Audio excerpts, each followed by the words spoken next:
Hey, everybody, welcome back to the Michael Lofton Show on Reason and Theology. Breaking news. Cardinal Fernandez just gave an interview to The Pillar, and he has clarified some matters about the new document from the Vatican on same sex blessings. You'll recall that some people were pointing to paragraph 31, where it refers to blessings of same sex couples. And you'll recall that some were saying, in fact, most were saying, that this is proof that the document is referring to blessing the union of a homosexual relationship. So, in other words, the claim is that this is a blessing of sin. And you'll recall that despite that most people have been saying that, I've been pointing to the document and showing that is not what the document says. When it refers to couples, it is referring to a blessing of persons and not the union of the couple. So it refers to the persons of the couple. That is the object of the blessing, not the union itself, not the relationship itself. And I've taken a considerable amount of heat for that, but I've stood by it because that is what the text says. Well, you'll be pleased to hear that Cardinal Fernandez was asked a question about my interpretation and completely vindicates everything that I've been saying. 100%. Let's read it together. One interpretation that has been given to the declaration is that the blessings would be imparted on persons and not on their union specifically. Who has been saying this? Well, yours truly. I've been putting forward that interpretation because that's the only one that actually makes sense of the document. So they ask about this interpretation. They continue, however, the document clearly speaks in its third part of blessing couples, right? That's the thing I've been having thrown in my face, and I just keep pointing back to people and showing them that, hey, the context indicates that when it refers to couples here, it's talking about persons, not the union. And so they ask, does this imply that the irregular union of these persons is being blessed? Watch what he notes here. He says, it is necessary to distinguish well, and the declaration makes this distinction. Couples are blessed.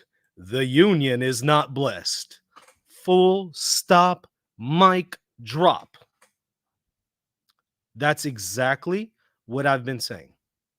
Despite 90% of people out there throwing in my face, but it says couples, but it says couples. Michael, you're a pope splainer. Michael, you're gaslighting. Michael, you're being misled. Michael, you're deceiving people. Michael, you're a sophist.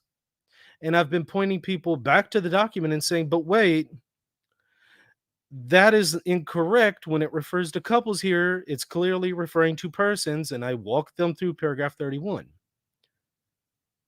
and stood firm, stood fast in it. And here he is vindicating it once again. So I am going to ask if all of those who have been wrong are now going to retract their false views that they've disseminated all over the internet. And are they going to set the record straight now and say, you know what?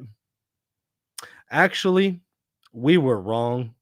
And it turns out we were severely wrong. And we've been falsely accusing the Holy See. And we've been slandering the Holy See. And we owe an apology to the Holy Father. And we're going to issue a retraction. I wonder how many of those are coming. Well, it continues. Couples are blessed. The union is not blessed for the reasons that the declaration repeatedly explains about the true meaning of Christian marriage and sexual relations. For those who read the text serenely and without ideological prejudices, it is clear that there is no change in the doctrine on marriage and on the objective valuation of sexual acts outside the only kind of marriage which exists, which is male and female, exclusive, indissoluble, naturally open to the generation of new life.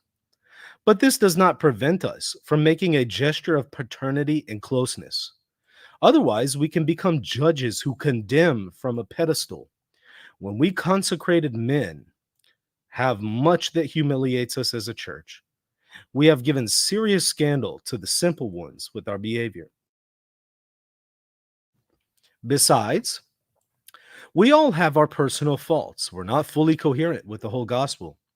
And our lapidarity judgments sometimes do not take into account that the same measure we use for others will be used with us.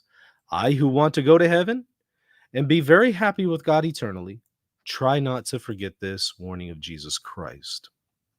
I'm going to go through the whole document in a later show tomorrow. Well, technically today, because it's 1 p.m.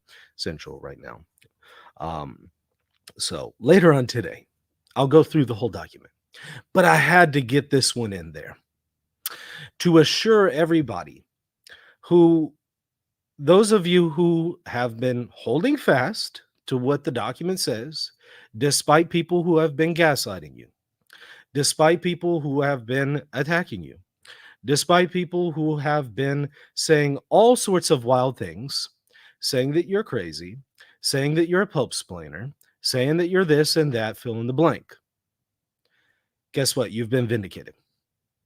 If you have been saying exactly what I've been saying, which is that the couple means two persons, and therefore the object of the blessing is persons, not the union. If you've been the one who has been saying that, if you've been promoting that truth, congratulations, you've been vindicated. But if you've been saying the opposite, and you've been saying, but it says couple, and you say, see, that proves that the object of the blessing is a union, and therefore the church is now blessing sin, you owe Holy Mother Church an apology for your public slander against the Holy Father, the Holy See, and the Magisterium. And it's incumbent upon you to correct that, to set the record straight, at least with half the passion that you use to condemn the Holy Father and the Holy See. Maybe take half of that, or 10% of it, at least 10% of that energy, and use that to speak the truth. And that will help. So anyways, had to share that with y'all because it's nice to get these victories every now and then. And we can share this with others who are confused and think, hey, what's going on when the document talks about couples? Has the church changed? No, just read the context. Just read in context. It's pretty clear what it means.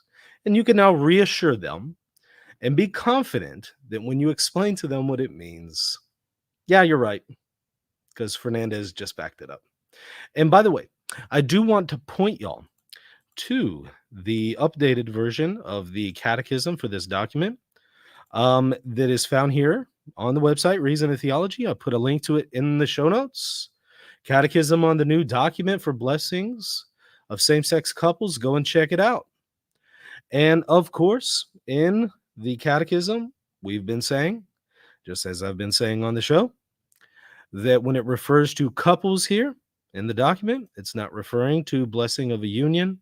It is in reference to blessing of the persons.